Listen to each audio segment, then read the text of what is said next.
This is our tiny mobile workshop. We put some flowering bushes in. They could flower this December. Plastic on PVC,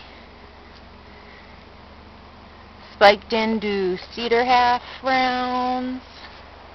Of course, we made this beautiful staircase. That was very fun. And it's a studio. It's a shop. It's a working space in the light, curing pumpkins, table, light at night. It's a dream. Considering working in the rain sucks, we've got light.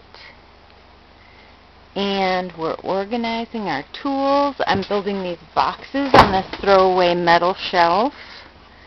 Ooh, isn't that going to be nice? And we could see everything huddled in boxes in a dark cabin without electricity makes just labor intensive to find what you need. But we've got things all laid out here.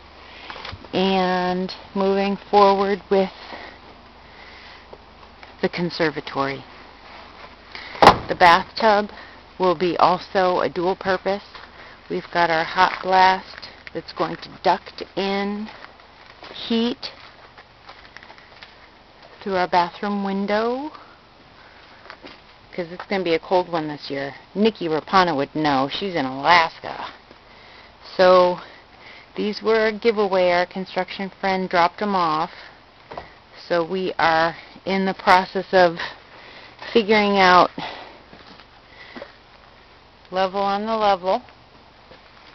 And it's going to have a pitch with a sheet of glass that we've reclaimed that's 4.5 by 10 feet.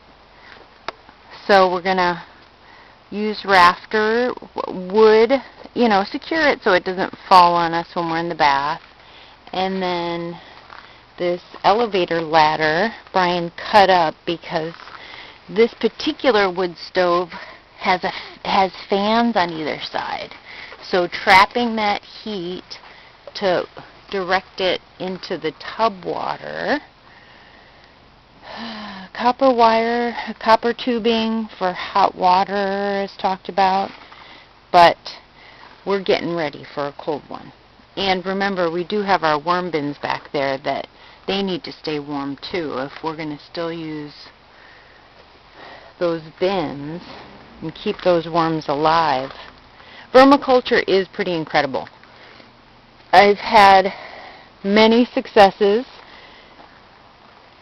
this year over in the garden due to that. So char out of waste wood is a way to capture nutrients and hold them in the soil. See these strawberries? They are huge.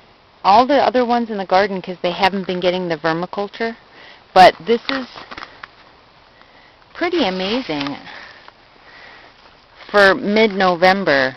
And oh, they're rooting up. We're also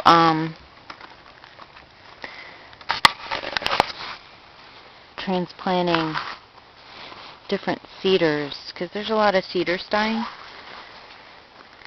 from poor soils and glyphosate, but it's a good time of year to be doing that. So I grabbed a bunch that weren't going to grow in a clay patch by the driveway where there's lots of glyphosates, and we popped these up because we're going to be doing some tree replanting. So thank you for watching our progress, and get busy. Thank you.